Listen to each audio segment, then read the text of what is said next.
How are you? I hope you're having a good Friday.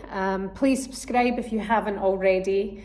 It's Football Shirt Friday. This is for St Joe's and Luton, who have a final next week, and raising money for bowel cancer along the way as well is about Football Shirt Friday. That's just explaining the top, but the news has broken from Arsenal just a short while ago that Leah Williamson has ruptured her ACL. We watched the game midweek, didn't we, against Manchester United. She went down about 14 minutes into the game, and we all knew, I think everybody knows in that moment now, when you see a player, a knee wobble like that, and her instant reaction that it was bad.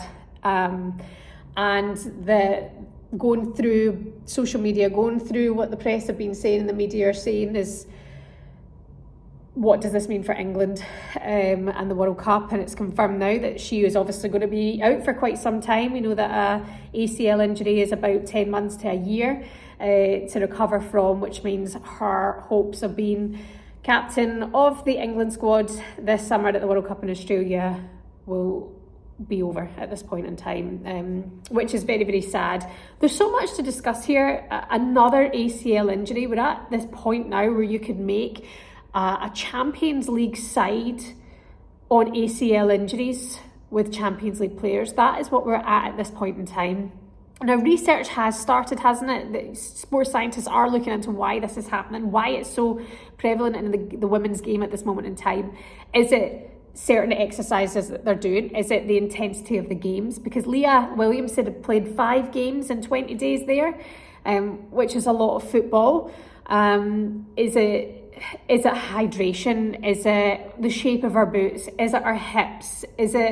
What is it? Why is it happening more and more to women in football? I mean, it's just rife at this moment in time. And now, the World Cup, England, Arsenal have lost a true great to an ACL injury. So work has to be done. Players now have to be given the right advice, the right guidance. They have to clamp down on it now. Is it a certain way they're turning, a certain speed? What is going on? We need to know more about this.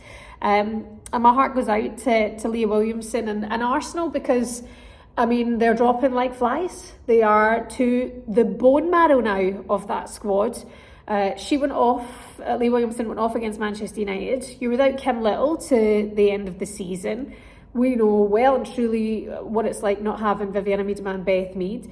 Katie McCabe was suspended against Manchester United as well. Just so many key players. Caitlin Ford and her hamstring injury. Is there somebody else I'm missing? I mean, it's just relentless at this moment in time. And Arsenal now have to play Wolfsburg in the semi-finals. They go there on Sunday, and then we've got the return leg at the Emirates, and I'm just hoping and praying that they can hold their own on Sunday against Wolfsburg, and bring it back home to the Emirates. And 40,000, they might fill it out, will help Arsenal get over the line and push, because actually, even when Leah went off, Arsenal played well. United are a very, very strong side. There's a reason they're sitting at the top of the league. They really haven't wavered other than that against Chelsea.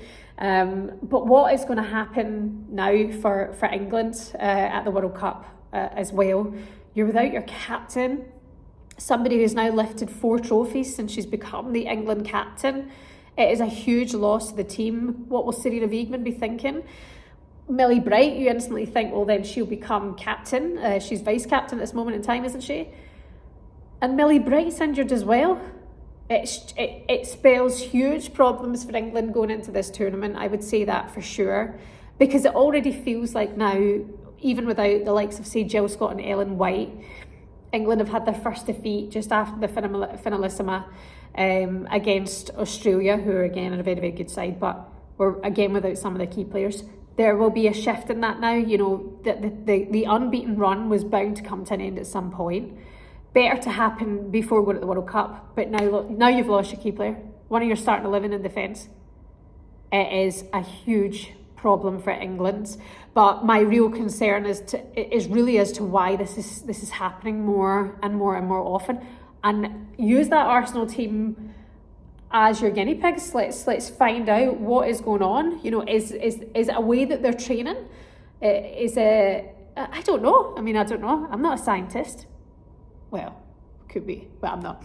Yeah, it's just a real problem. You can only imagine the disappointment. And funnily enough, on match day, Katie had put up a video on Instagram.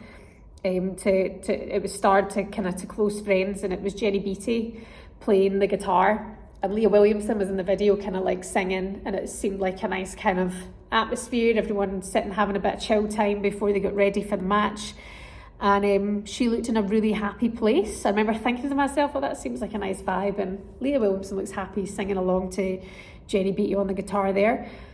And then hours later, your career is, you know, up for a year, you know, in terms of being on the pitch, in terms of the actual highlight of your career, what would be the pinnacle, going to a World Cup. And let's not lie about it, England have been favourites for this tournament as well.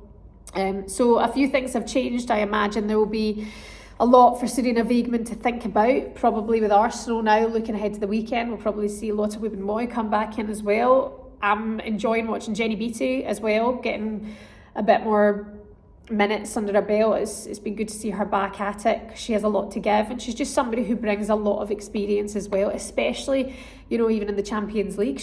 Jenny Beattie's been around for 12 years in the Women's Super League and has played Champions League football, so it'll be interesting to see what they come up with. But, you know, Leah Williamson and that partnership with Sousa was the strong point of Arsenal just now, with how different they've been up front, with being without Caitlin Ford over the last few weeks. And you know, there's a real reliance now of goals on Frida Manum and Stina Blackstenius, and Stina had hit a nice bit of form there. It's quieting down a little bit now, but you know, Frida, I think, is going to have to step up. I think Palova looks like she has a lot to offer. She was like she's got a lot of energy, a lot to give.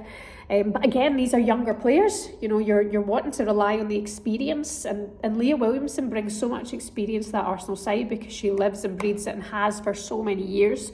So she'll be a big loss, and she goes into the ACL club with Beth Mead and Viviana Miedema, of three players at Arsenal who have now suffered ACL injuries in the last few months. It is bad. We need to get to the bottom of this. If you know anything about it, feel free to stick it in the comments. I have been told that research has now been done and they are working on it to find out. There is a team of people working as to find out why it is affecting women in football so badly at this moment in time.